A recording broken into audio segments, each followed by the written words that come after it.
big deal. I'm also not. Yeah. He had that plus like 5 other abnormalities. He's got Marfan's. He's hypermobile like me. He's one of the ones that they actually talked about when they were trying to diagnose my son, because we have flat feet that they look like that. So that's why he's so. Well, hey, you worked it to his advantage. Yeah. Plus they like, hey, you're like a superhero. Yeah. I mean, hey, he's a good I swimmer. mean, he's seen it with all his medals on. Can't hate Hayes. All right. Gastroc. So when warming up gastroc, just spread the lotion. I do like to come through and slowly increase pressure, and I like to use my just bony palm for that. You can, if you slow down and really let your weight sink in, you can start to apply a lot of pressure through a bony palm, and I'm not hyperextensive.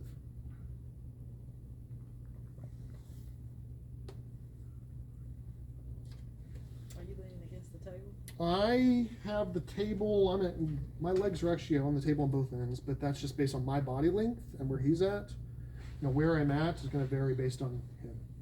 But yeah, I tend to lean against the table a lot.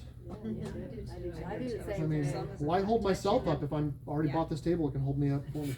Real and true. Alternating C grip, and again, I'm just increasing pressure, but this is all just really this is all firm Swedish. This is all meant just to warm it up, give it a sense of safety and calm, so that when I start to work attachments and stuff, it's already, the tissue's comfortable with me. Okay. The X Glide is another similar, just kind of feel good warm up stroke. It's an ulna stroke, so make sure you have lotion on your ulnas. Cross up like you're one of the X-Men. So I can massage the inside and outside of the gastroc at the same time. Glide back. Some people can't do this. You've got a lot of extra tissue in the front. I've got several bodybuilders who cannot cross their elbows. So you just have to, each stroke you have to decide whether or not it fits your body type. Right. I can go ahead and focus my pressure. I actually support the ankle when I'm doing deep pressure, so that when I do deep pressure, I'm not rolling their whole leg. Now, since I'm starting to go deeper, markedly slow down.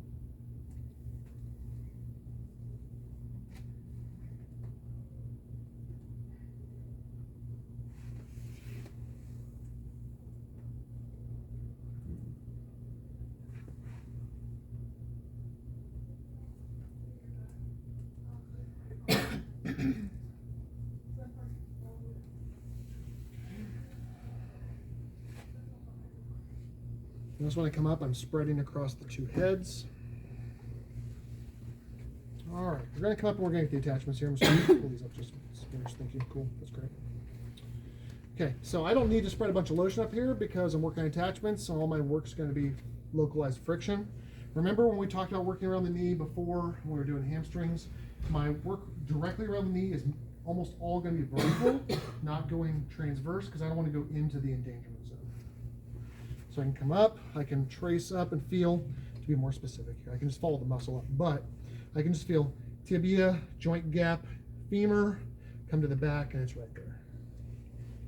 So I can press in, they're good.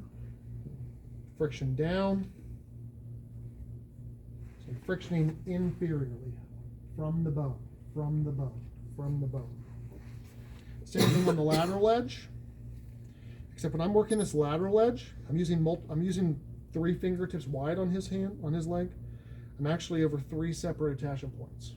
What am I on?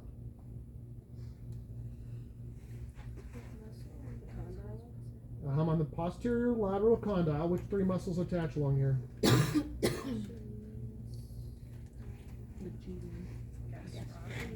Gastroc?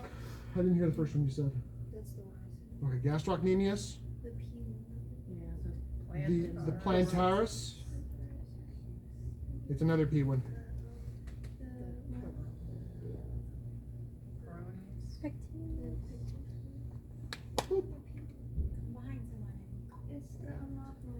The unlock one.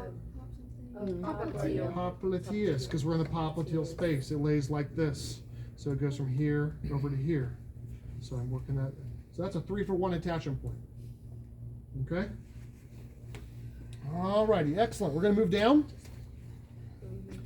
And we're actually going to separate these two muscles first.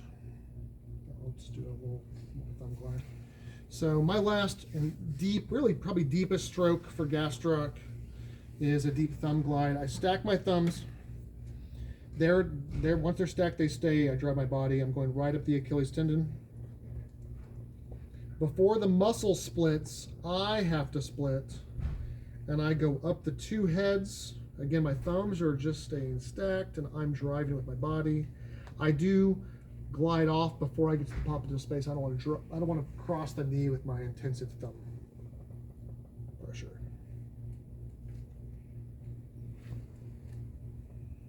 Okay. See, I could do with my locked knuckles. If you've got thumbs that won't, thumbs that collapse. There are lots of other tools we can use. All right, so Achilles tendon. It responds really well to heat, so I will friction it. As I'm coming up and frictioning, I'm going around both sides of the calcaneus to really focus on the calcaneal attachment. Some of you may never have tried to start a fire in the woods with a stick. So it doesn't work. Right there. I didn't start the fire. The old cartoons where they would put a match under their heel. All right, you feel the heat starting there, Lindley? Somebody not afraid to touch his foot? I'll be the Okay, come here, Lindley. I have to do it anyway. You have to do it. Ready? Just feel it. It's Oh, hot. yeah, it's hot. Yeah. His hands are so warm. Okay. I come up and I use my I'm trying to pinch my finger and my thumb together as hot as possible. As hard as possible. I'm on the Achilles tendon and I'm going to push up to the calcaneus, but I'm trying to hold my fingers together. But my arm is stronger than my hand, so it's going to push the fingers apart, stripping the calcaneal attachment.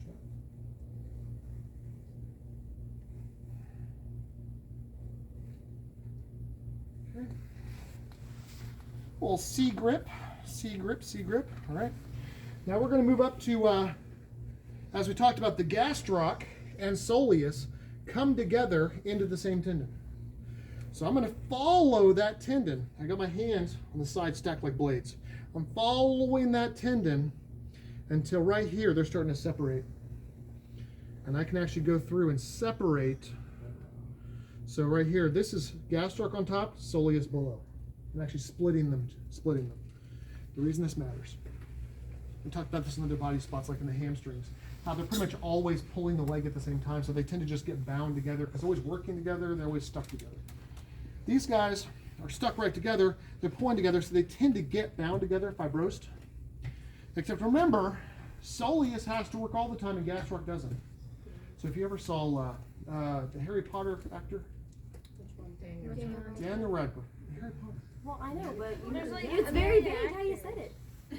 Daniel Radcliffe, who was a very so-so actor.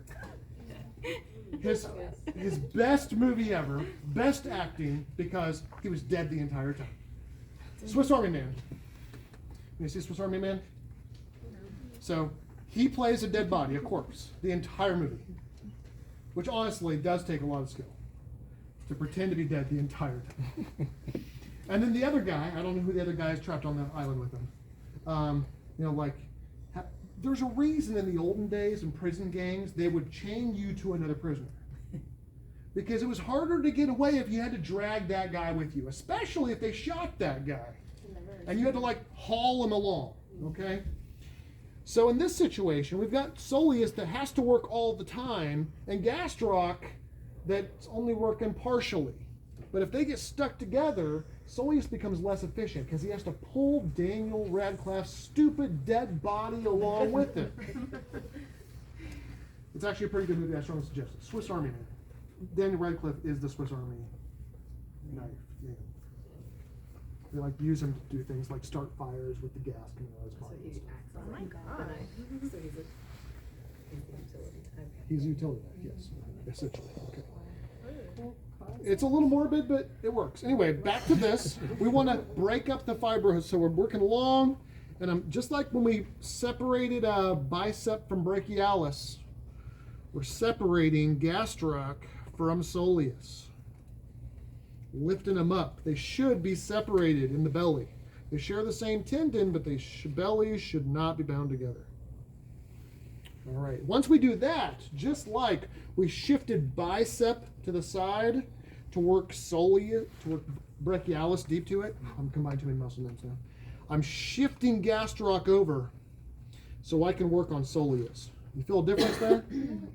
Mm-hmm. So you feel this pressure, right? Yeah, you feel that? Yeah. And now we go over here. How'd that? Yeah, it's different. It's different. It's kind of like when pec, everybody felt normal, used to feeling pec major work. But then suddenly we're like, well, there's a pec minor underneath this.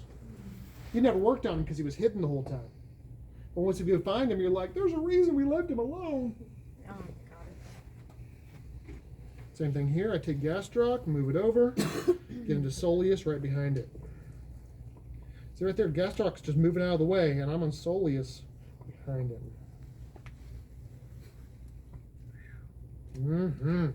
That's good stuff. All right. Now, I've described how joints, imagine like the tibia is like a broomstick, the femur's a broomstick, and somebody drilled holes in the sides and stuck them inside a softball to hold them together. The softball is the joint. So it's a little thin little stick. Oh, and that's where the softball starts. Well, I don't want to go up onto the softball. I want to just right here go in behind onto the back of the broomstick. That's where my soleal line is located. Now that's a twofer. What muscle am I working on? The first one should be pretty easy. Soleus. And the Plantaris. Populus. popliteus. I want to say popliteus Yeah. space. Remember, Yeah. plantaris came all the way down to calcaneus. The popliteus just went from femur to tibia. Yeah. All right.